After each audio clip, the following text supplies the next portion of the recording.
नमस्कार दोस्तों, मैं संजय चौधरी। आज का वीडियो जो है कॉइल मशीन के बारे में, कॉइल मशीन जो है वो किस तरीके से काम करता है और क्या क्या एडवांटेज है, डिसएडवांटेज है, और पूरी बेसिक नॉलेज मैं बताने जा रहा हूँ कॉइल मशीन के बारे में।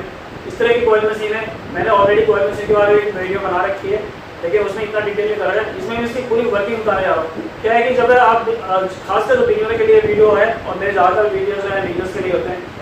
जब अब तक आप मशीन के बारे में नहीं जान पाएंगे कि मशीन आपकी वर्क कैसे करती है, उसका क्या सर्किट होता है, तब और उसको ट्रेनिंग कैसे की जाती है, तब तक उस मशीन का आप सही से काम नहीं कर पाएंगे। लेकिन आपको उसकी पूरी वर्किंग पता है, कोई प्रॉब्लम आती है, कभी किसी तरह की खराब हो जाती है, उसको आप ठीक भी कर सकें। इसलिए इस वीडियो में मैंने बताने की कोशिश की है आप कि कॉइल मशीन किस तरीके से वर्क करता है, किस तरह से इसकी ट्रेनिंग की जाती है और कैसे इसका यूज़ होता है। थोड़ा बहुत मैंने बताया, ज़्यादा कुछ नहीं बता रखा इस बारे की यूज़ कैसे होता है, लेकिन फिर भी आप समझ जाएंगे, क्योंकि मेनली जो है कॉइल मशीन के बारे में एडवांटेज और डिसएडवांटेज के बारे में बताया कि क्या क्या इसके फ़ायदे हैं और क्या क्या नुकसान है। तो इस वीडियो को पूरा देखिएगा, आपके बहुत काम की वीडियो है। चलिए शुरू करते हैं। मेरे पास दो मशीन है, कॉइल मशीन है, एक लाइनर है और एक शेडर है। लाइनर शेडर में डिफरेंस क्या होता है ये मैं पहले बता चुका हूँ, इसके बारे में मैं और बताऊँगा तो बहुत लंबा वीडियो बन जाएगा। मैं लिंक दे दूंगा, आप देख लीजिएगा कि लाइनर और शेडर का पहचान कैसे की जाती है। कॉइल मशीन आप भी देख रहे हैं, इसकी वाइंडिंग बहुत छोटी है, इसकी वाइंडिंग थोड़ी बड़ी है, ठीक है। स्मॉल कॉइल और बिग कॉइल का होता है, और ये फ़र्क क्या होता है, वाइंडिंग की वजह से फ़र्क आता है। रैप के ऊपर क्या होता है कि अगर रैप ज़्यादा है तो ये वाइंडिंग बढ़ा देते हैं, तो उसकी वजह से जो कॉइल की जो हाइट है वो भी बढ़ जाती है। तो ये आप फ़र्क देख रहे होंगे, कॉइल का भी फ़र्क है, इसमें छोटी कॉइल है, इसमें बड़ी कॉइल है। बेसिकली क्या होता है, लाइनर में बड़ी कॉइल ज़्यादातर यूज़ की जाती है, क्योंकि ये लाइनर है और ये शेडर है। जो कॉइल का रैप है वो मैग्नेटिक पावर को फोर्स जो है इसका फोर्स बढ़ाने के लिए आया था, ताकि जो है मैग्नेट जो है बहुत अच्छी तरह बने, और जो ग्रिप है, जो इसकी स्पीड है, वो इसका मैग्नेटिक पावर जो है उसको बढ़ाने की वजह से क्या होगा, जो इसका जो फोर्स है वो बढ़ेगा। मैंने आपको बता ही दिया है कि अलग अलग रैप्स में आते हैं, 8, 10, 12 अलग अलग बाइंडिंग आती है इनकी।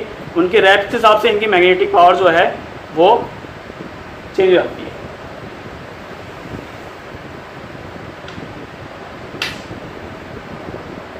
इनके शेप और साइज़ भी अलग अलग होते हैं, आप देख रहे होंगे।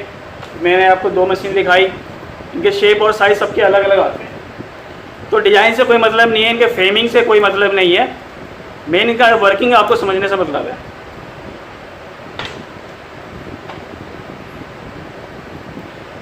अब मैं इसके पार्ट्स के बारे में बताने जा रहा हूँ कि ये पार्ट्स इनके क्या क्या हैं। ये जो आप देख रहे हैं ये इसका पूरा फ्रेम है, मेटेलिक फ्रेम होता है, और ये वाला हिस्सा जो है कॉन्टैक्ट स्क्रू है। ये वाला हिस्सा टाइटनिंग स्क्रू होता है, जो इस कॉन्टैक्ट स्क्रू को टाइट करता है इस फ्रेम के ऊपर। यहाँ भी टाइट करता है, प्लस इस फ्रेम के ऊपर भी टाइट करता है। दूसरा ये है स्प्रिंग, टेंशन स्प्रिंग है। इसके बाद ये आता है आर्मेचर बार, इसको कहते हैं आर्मेचर बार। देन उसके बाद ये इसके ऊपर एक छोटा सा स्प्रिंग बनाया हुआ है, टेंशन स्प्रिंग होता है। ये आर्मेचर बार के साथ ये ऊपर नीचे होता है और ये फ्रेम के साथ सेट हो जाता है। यहाँ पे कॉन्टैक्ट एक होता है, प्लस ये दो कॉइल हैं, साथ में एक कैपेसिटर भी होता है। कैपेसिटर जो होता है फिल्टर के लिए होता है, और एक कॉन्टैक्ट के लिए, पावर सप्लाई के लिए। ये दो कॉन्टैक्ट है, एक बॉडी से हो गया, एक सेपरेट हो गया। इनके बीच में ये वॉर्सल लगे होते हैं, ताकि जो ये है डायरेक्ट जो है फ्रेम के कॉन्टैक्ट में ना आए। अब ये काम कैसे करता है,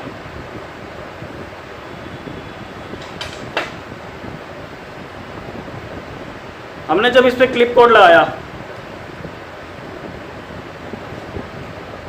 क्लिप कोड लगाने के बाद जैसे हम इसका फुट स्विच ऑन करते हैं, फुट स्विच ऑन करने में क्या होता है, यहाँ पे सप्लाई आ जाती है, और क्योंकि कॉन्टैक्ट स्क्रू के थ्रू ये स्प्रिंग ऑलरेडी पहले से अटैच्ड है, आप देख रहे हैं कि यहाँ पे ऑलरेडी पहले से अटैच्ड है। जैसे हम इस पर पावर देते हैं तो क्या होता है, यहाँ पे मैग्नेटिक फील्ड जनरेट होता है। ये जो यहाँ पे आप देख रहे हो कि आर्मेचर बार के ठीक नीचे आयरन कोर है, लोहे की, इसके कॉइल के अंदर से लोहे की रॉड से निकली हुई है आयरन कोर। जैसे इसके अंदर करंट फ्लो होता है ये मैग्नेट बन जाता है। कॉइल के अंदर जैसे ही करंट फ्लो होता है, इसके अंदर जो बीच में रॉड है वो मैग्नेट बन जाता है, जिसकी वजह से आर्मेचर बार जो है इसके ऊपर चिपक जाता है, ऐसे ही चिपक जाता है। इसके चिपकने से क्या होता है, यहाँ जो कॉन्टैक्ट स्क्रू पे ये जो स्प्रिंग टच हो रहती है वो डिस्कनेक्ट हो जाती है। जैसे डिस्कनेक्ट हो जाती है, इसके अंदर जो मैग्नेट बन रहा होता है वो डीमैग्नेटाइज हो जाता है। मतलब वो यहाँ से जैसे ही कॉन्टैक्ट हटता है, ये मैग्नेट बनना यहाँ बंद हो जाता है। ये वापस मैग्नेट ना बनने की वजह से आर्मेचर बार वापस से ऊपर चला जाता है। ऊपर जाने के बाद फिर जैसे ही दोबारा इससे कॉन्टैक्ट होता है, इसको दोबारा से पावर मिल जाती है, सर्किट पूरा हो जाता है और फिर दोबारा से यहाँ पे मैग्नेट जनरेट होता है और फिर ये दोबारा नीचे जाता है। तो यही प्रोसेस जो है वो बार बार चलता रहता है। अब ये प्रोसेस बार बार जो चल रहा है वो कितनी फास्ट होनी चाहिए, कैसे होनी चाहिए, ये डिसाइड कौन करता है? एक तो पावर सप्लाई ये डिसाइड करता है कि हमें इसको कितनी तेज़ी से चलाना है। प्लस दूसरा, हमारा जो ये स्प्रिंग है, ये स्प्रिंग और इनकी दूरी प्लस इसकी मैग्नेटिक फील्ड, ये तीनों मिलकर डिसाइड करते हैं कि आर्मेचर बार को कितनी जल्दी वापस आना है और कितनी जल्दी मैग्नेट पे चिपकना है।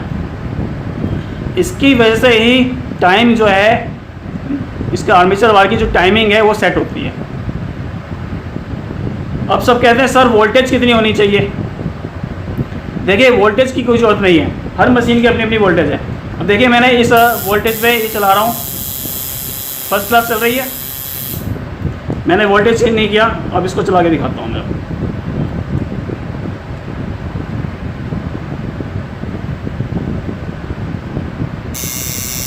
इसके साउंड में फ़र्क है, लेकिन चल दोनों ही रही है।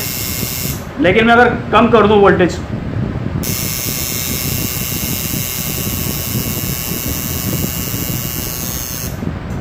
अब देखिए अभी तो चल रही थी क्योंकि लगातार मैंने चालू में इसको कांटेक्ट किया, अब चल रही थी।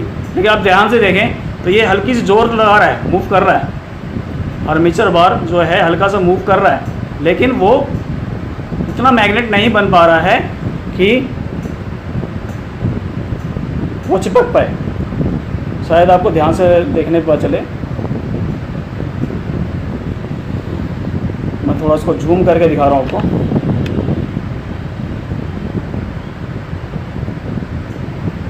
ठीक है, दिख रहा है?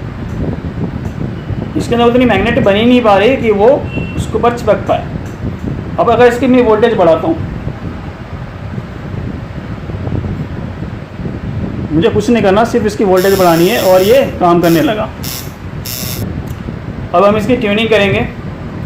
अब आप देख रहे हैं मैं इसको करंट दे रहा हूँ, कोई भी वेरिएशन नहीं आ रही है। तो हम इसके एडजस्टिंग स्क्रू को टाइट करेंगे। यहाँ से हमने ढीला कर लिया है, इसकी एडजस्टिंग स्क्रू हम टाइट करेंगे। हम देख रहे हैं इसमें वेरिएशन आ रही है, हम इसको घुमाते जाएंगे जब तक इसकी साउंड जो है बिल्कुल सही से प्रॉपर ना आने लगे।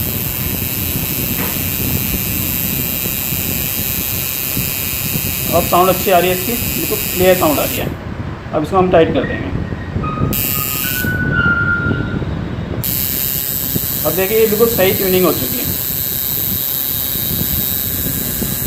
साउंड से आपको पता चल जाएगा ट्यूनिंग जो है अच्छी है कि नहीं। अगर साउंड जो है हल्की हल्की आ रही है और प्रॉपर बज साउंड नहीं आ रही, क्लियर साउंड नहीं आ रही, तो समझो ट्यूनिंग सही नहीं है। साउंड बिल्कुल क्लियर आनी चाहिए। इस तरीके से हमें ट्यूनिंग करनी है। हर मशीन की अपनी एक वोल्टेज होती है। ऐसा नहीं है कि आप जो मशीन ला रहे हैं वो 7 वोल्ट पे चल रही है और हमारी मशीन 5 वोल्ट पे चल रही है। हर मशीन की अपनी कॉन्फ़िगरेशन होती है, सब कॉइल के ऊपर होती है।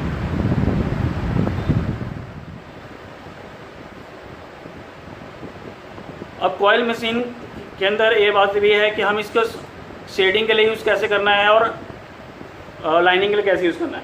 ये ध्यान रखिएगा, कभी भी अगर लो पावर पे हम चला रहे हैं, कम पावर पे चला रहे हैं, तो हमारी जो मशीन है वो बहुत सॉफ्ट चलेगी, स्किन के ऊपर बहुत सॉफ्ट होएगी, तो शेडिंग के लिए बहुत अच्छा रहेगा। क्योंकि हम जब भी स्किन के ऊपर काम करते हैं तो हमें शेडिंग जब करना होता है तो नीडल की जो है वो सॉफ्टनेस होनी चाहिए, उसकी जो स्ट्रोक है वो स्किन के ऊपर बहुत हार्ड नहीं होनी चाहिए, सॉफ्ट होनी चाहिए। सॉफ्ट होएगी तो स्किन को डैमेज नहीं करेगी, क्योंकि हम जब भी शेडिंग करते हैं तो बहुत स्लो करते हैं, बिल्कुल प्रेशर बड़ा हिसाब से डालना पड़ता है। अगर हम ज़्यादा प्रेशर डालेंगे तो स्किन डैमेज होगी, क्योंकि हमें शेडिंग में बार बार काम करना होता है एक एरिया पे। लेकिन हमें लाइनिंग करनी है, तो लाइनिंग करने के लिए पावर जो होनी चाहिए वो ज़्यादा होनी चाहिए, ताकि नीडल जो है वो बहुत फास्ट चले और स्किन पे थोड़ी सी हार्ड होएगी, तभी लाइनिंग जो है वो क्लियर आएगी, क्रिस्पी आएगी। क्योंकि हमें बार बार रिपीट नहीं करना है, लाइन हमें 1 से 2 बार ही रिपीट करना पड़ता है, इससे ज़्यादा रिपीट नहीं करते। तो इसलिए लाइनिंग के लिए हमें स्ट्रिप थोड़ी सी ज़्यादा चाहिए होती है।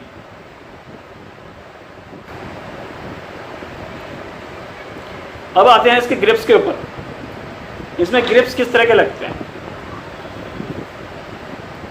कॉइल मशीन में जनरली जो है इस तरह के ग्रिप्स आते हैं और इनके अंदर ट्यूब्स लगते हैं। ट्यूब जो है वो यहाँ पे लगता है।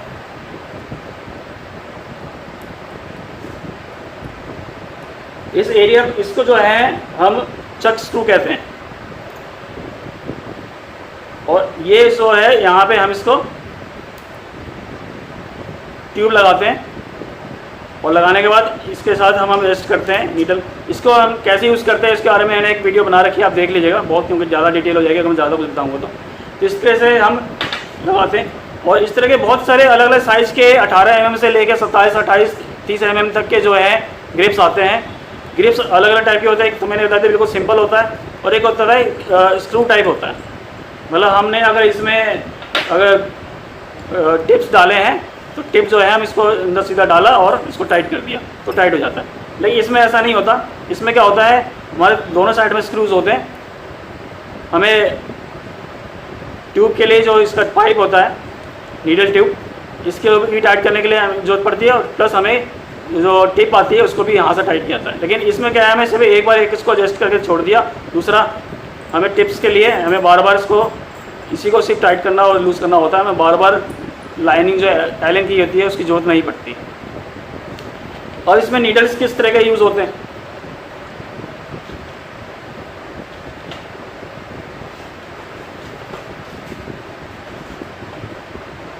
जनरली क्या होता है कि कॉइल मशीन में जो है स्टैंडर्ड नीडल यूज़ होते हैं। इस तरह के नीडल यूज़ होते हैं। ये स्टैंडर्ड नीडल होते हैं जो कॉइल मशीन में यूज़ किए जाते हैं। इसमें नंबर्स बहुत हर तरह के आते हैं, हर तरह के आते हैं। नीडल्स के बारे में एक अलग वीडियो बना रखी है, उसकी भी लिंक दे दूंगा मैं, आप उसको देख लीजिएगा किस तरीके से कौन कौन से नीडल कैसे यूज़ होता है और उसमें क्या क्या फ़र्क होता है उसके बारे में पूरी डिटेल है। तो इसमें स्टैंडर्ड यूज़ होता है। जनरली क्या होता है, इसके अंदर इस तरह के कार्ट्रिज नीडल्स यूज़ नहीं होते हैं। कार्ट्रिज नीडल जो है वो पैन मशीन में यूज़ होते हैं और जो रोटरी मशीन्स होते हैं उनमें यूज़ होते हैं।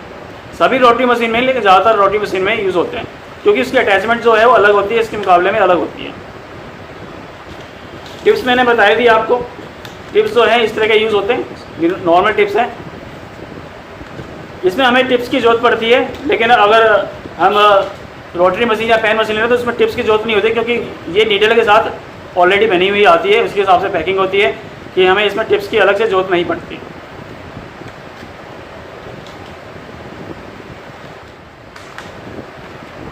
अब मैं आपको एक बार सर्किट डायग्राम इसको दिखा रहा हूँ। ये किस तरीके से इसका सर्किट डायग्राम मैंने आपको समझा तो दिया ही है, फिर भी एक तरीके से मैं बता देता हूँ। देखिए ये दो पॉइंट्स हैं जो कि पावर पॉइंट्स हैं। यहाँ से हम क्लिक कोड लगाएंगे और ये सीरीज में पूरा सर्किट कनेक्ट होता है। सीरीज से मतलब यहाँ से पावर गई, मान लिया एक तो कॉमन है ही है, ये दो कॉइल है, ये दो कॉइल आपस में सीरीज में जुड़े हुए हैं। प्लस इसकी एक कॉइल के पॉइंट जो है इधर पावर केबल के पास है, ये एक पॉइंट हो गई ख़त्म यहाँ पे। दूसरी वाली जो पावर केबल है वो यहाँ से स्प्रिंग से और आर्मेचर वायर से कनेक्टेड होती है। इसके साथ में एडजस्टिंग स्क्रू जो होता है, कॉन्टैक्ट स्क्रू होता है, यहाँ से इसका सर्किट पूरा होता है। ये नॉर्मली हमेशा टच रहता है, आप देख रहे होंगे इसमें हमेशा टच ही रहता है। टच इसलिए रहता है ताकि सर्किट हमेशा पूरा रहे, इसमें हमेशा ही टच रहता है। और ये दूसरे कॉइल को कनेक्ट करता है। ये दोनों कॉइल आपस में कनेक्ट हो जाते हैं जिसकी वजह से आर्मेचर यहाँ पे मैग्नेटिक फील्ड बनता है और आर्मेचर वायर जो है नीचे कनेक्ट हो जाता है। जैसे ही यहाँ पे आर्मेचर वायर टच होता है यहाँ से डिस्कनेक्ट हो जाता है। डिस्कनेक्ट होते ही मैग्नेटिक फील्ड जो है वो हट जाती है और दोबारा से ये अपने पोजीशन में चला जाता है। फिर वापस से कनेक्ट फिर सर्किट से पूरा हो जाता है और सर्किट पूरा होता ही फिर से वो मैग्नेटाइज हो जाता है और फिर से आर्मेचर वायर नहीं चलता। यही फंक्शन जो है वो बार बार चलता रहता है। ये कैपेसिटर लगा हुआ है जो इस सर्किट को फिल्टर करने के लिए, कॉइल को फिल्टर करने के लिए। अदरवाइज ये ज़रूरी भी नहीं होता, लेकिन कैपेसिटर फिर भी लगाया जाता है ताकि जो यहाँ पे थोड़ी बहुत जो फ्लक्चुएसन है वो उसको ये फिल्टर कर सके। तो इस तरह का ये सर्किट होता है। कुछ ज़्यादा बड़ा सर्किट नहीं होता, बहुत कॉम्प्लिकेटेड नहीं होता, बिल्कुल सिंपल सर्किट होता है। अब मैं आपको कॉइल मशीन के एडवांटेज और डिसएडवांटेज के बारे में बता रहा हूँ कि इनके क्या फ़ायदे और क्या नुकसान हैं। सबसे पहले जो एडवांटेज ये है कि सबसे पहले तो ये कॉइल मशीन है हर बिगिनर को यूज़ करना चाहिए, क्योंकि आप जब तक बेसिक नहीं जानेंगे किसी मशीन के बारे में, आप सीधा बड़ी मशीन चलाने लगेंगे और प्रोफेशनल मशीन चला लेंगे तो आपको दिक्कत आएगी, क्योंकि आपको बेसिक पता ही नहीं है, उसको यूज़ करने का तरीका पता ही नहीं है। दूसरा, प्रैक्टिस के लिए बहुत अच्छा होता है मशीन। दूसरा एडवांटेज है लो कॉस्ट। लो कॉस्ट में आपका ये फ़ायदा है कि इसको हर कोई अफोर्ड कर सकता है। हर बिगिनर आर्टिस्ट जो है स्टार्टिंग में इसको अफोर्ड कर सकता है, कोई भी इसको खरीद सकता है, क्योंकि बहुत सस्ता मिलता है। 500-700 से स्टार्टिंग है, आगे 10-15 हज़ार तक चला जाता है, इससे ज़्यादा ये महंगा नहीं जाता। तो इसका एडवांटेज ये भी है कि इसको हर कोई खरीद सकता है, हर कोई अफोर्ड कर सकता है। तीसरा एडवांटेज ये है कि ये लाइनिंग के लिए बहुत परफेक्ट होता है। कॉइल मशीन जो है लाइनिंग के लिए बहुत परफेक्ट माना जाता है, क्योंकि इसका जो स्ट्रोक लेंथ है बहुत कम होता है अकॉर्डिंग टू आपका रोटरी मशीन जो होता है पेन मशीन से। तो स्ट्रोक लेंथ बहुत कम होता है, ये बहुत उस हिसाब से बहुत जल्दी हीट करता है और बहुत फास्ट करता है। तो कॉइल मशीन जो है इसकी हीटिंग बहुत अच्छी होती है। ये रोटरी मशीन के मुकाबले थोड़ी सी हार्ड होती है, इसकी लाइनिंग, इसलिए लाइनिंग के लिए बहुत अच्छा होता है। मेरा मानना तो यही है, तो ये लाइनिंग के लिए सबसे बेस्ट जो ऑप्शन है वो कॉइल मशीन है। ऐसा नहीं कि रोटरी मशीन से लाइनिंग है, रोटरी मशीन से भी लाइनिंग है, लेकिन रोटरी मशीन में थोड़ा हमें पावर ज़्यादा देना होता है। रोटरी मशीन तो वैसे भी यूनिवर्सल होता है, उसके कोई बात ही नहीं है। तो इसका एडवांटेज ये भी है कि लाइनिंग के लिए बहुत अच्छा होता है। एडवांटेज के बारे में मैंने आपको बता दिया। डिसएडवांटेज के बारे में बताने जा रहा हूँ। डिसएडवांटेज इस कॉइल मशीन के बहुत सारे हैं, बहुत सारे डिसएडवांटेज हैं। एडवांटेज तो बहुत कम ही है, लेकिन डिसएडवांटेज की लिस्ट बहुत लंबी है। तो पहले शुरू करते हैं। सबसे पहला इसका डिसएडवांटेज है स्लो। ये बहुत स्लो मशीन होते हैं। अगर आपको बड़े टैटू बनाने हैं तो आप इस मशीन से अगर बनाने बैठे तो बहुत टाइम लग जाता है। रोटरी मशीन के मुकाबले में बहुत स्लो होते हैं, इसलिए थोड़ा बड़े टैटू के लिए जो प्रोफेशनल आर्टिस्ट है वो इसको रेफर नहीं करते। तो ज़्यादा बेटर ऑप्शन ये रहेगा कि अगर आपको बड़ा टैटू बनाना है तो कॉइल मशीन से बेस्ट नहीं रहता। सेकेंड, ये थोड़े हैवी होते हैं।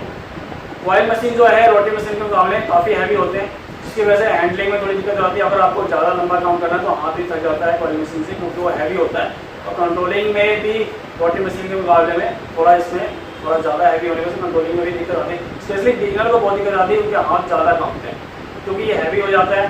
तो थोड़ी सी इसमें ये डिसएडवांटेज तो है। तीसरा पॉइंट है कि आपको लाइनिंग के लिए अलग और शेडिंग के लिए अलग लेना पड़ता है मशीन। कॉइल मशीन की ये भी एक बहुत बड़ा नेगेटिव पॉइंट है कि आपको दोनों काम के लिए अलग है, क्योंकि रोटरी में आप एक ही मशीन से दोनों काम कर सकते हैं। तो ये भी बहुत बड़ा डिसएडवांटेज है इसका। अगला पॉइंट है ट्यूनिंग। इसको हमें बार बार ट्यूनिंग करना पड़ता है, क्योंकि आप जब रेगुलर काम कर रहे होते हैं तो इसमें क्या होता है कि कॉन्टैक्ट स्क्रू जो होता है और टेंशन जो स्प्रिंग होती है उसके बीच में अक्सर जो है कभी कभी ना जंग लग जाता है। स्पार्किंग होने की वजह से जो है वहाँ पे पॉइंट जो है जल जाता है, कभी कभी कार्बन जल जाता है। तो हमें उसको या तो क्लीन करने पड़ता है या फिर दोबारा से हमें ट्यूनिंग करनी पड़ जाती है। तो एक ट्यूनिंग का झंझट जो है बार बार है, जबकि रोटरी मशीन में ऐसा कुछ नहीं है। रोटरी मशीन में आपने एक बार जो वोल्टेज सेट कर दिया उसी वोल्टेज पे आपका बार बार काम करें। लेकिन ट्यूनिंग इसमें कॉइल मशीन में क्या होता है, आपने जो वोल्टेज आपने सेट करता है उस वोल्टेज पे आपको कभी कभी दोबारा ट्यूनिंग करनी पड़ती है, क्योंकि वहाँ पर स्पार्क होने की वजह से कार्बन जल जाता है। ये अगला डिसएडवांटेज ये है कि हमें इसमें सिर्फ हम स्टैंडर्ड नीडल यूज़ कर सकते हैं, कार्ट्रिज नीडल यूज़ नहीं कर सकते। क्योंकि कार्ट्रिज नीडल का हमें ये फ़ायदा होता है कि हम बहुत फास्ट हमें किसी दूसरे नीडल पे हमें आर स्क्रैप करना है तो हम फटाक से दूसरा नीडल लगाते हैं और काम करते हैं। लेकिन स्टैंडर्ड नीडल में होने की वजह से क्या होता है कि हमें दोबारा से इसको खोलना पड़ता है, दोबारा से इसको एडजस्ट करना पड़ता है, नीडल चेंज करना पड़ता है, फिर दोबारा से ट्यूनिंग करनी पड़ती है। तो इसमें हमें कम से कम भी नहीं तो 1 से 1.5 मिनट 2 मिनट हमारा वेस्ट हो जाता है, टाइम वेस्ट होता है। तो ये एक नेगेटिव पॉइंट है इसका भी। तो बार बार जो है हमें नीडल है चेंज करने में दिक्कत आती है, क्योंकि अगर हम अभी लाइनर पे काम कर रहे हैं, हमें फिर शेडर पे जाना है या मैग्नम पे जाना है, तो हमें क्या होगा नीडल हमें निकालना है, फिर इसको दोबारा निकाल के फिर उसको ट्यूनिंग करनी है, तो टाइम लग जाता है इसमें, क्योंकि बार बार हमें इसकी ट्यूब्स भी चेंज करनी पड़ती है और नीडल को पूरा निकालना पड़ता है, जो टिप्स को भी चेंज करना पड़ता है, और इवन हमारे पास जो ब्रेक है उसको भी हमें बार बार खोलना बंद करना पड़ता है। तो इसमें टाइम बहुत ज़्यादा वेस्ट होता है। अगला डिसएडवांटेज है स्ट्रोक जो इसका होता है फिक्स होता है, मतलब इसका जो स्ट्रोक है अप डाउन जो स्ट्रोक होता है उसको हम कम ज़्यादा नहीं कर सकते। एक लिमिटेड जो इसका सेट होकर आता है, थोड़ा बहुत हमें आर्मेचर वार को ट्यूनिंग करके हल्का हल्का सेट कर सकते हैं, ज़्यादा हम इसका जो लेंथ है वो सेट नहीं कर सकते। इसलिए जो लेंथ पे हम काम कर रहे हैं उसी लेंथ पे हमें काम करना पड़ेगा। लेकिन रोटरी मशीन में क्या होता है कि हम अपनी ट्यूनिंग अपने हिसाब से कर सकते हैं। इसमें हम ज़्यादा, क्योंकि इसकी ऑलरेडी जो वेरिएशन है वो बहुत कम होता है, अगर हम स्ट्रोक लेंथ हमें ज़्यादा चाहिए तो हम नहीं कर सकते। तो उम्मीद है दोस्तों मेरा ये वीडियो आपको पसंद आया होगा। और अगर ये वीडियो आपको पसंद आया तो मुझे कमेंट में जरूर बताइएगा, ताकि मैं अगला वीडियो जो है रोटरी मशीन के बारे में बताऊँ, इस तरह की डिटेल्स पूरी बताऊँ कि रोटरी मशीन जो है किस तरीके से काम करता है और किस तरीके से उसके एडवांटेज और डिसएडवांटेज है। तो फिर मिलते हैं अगले वीडियो में, तब तक के लिए बाय।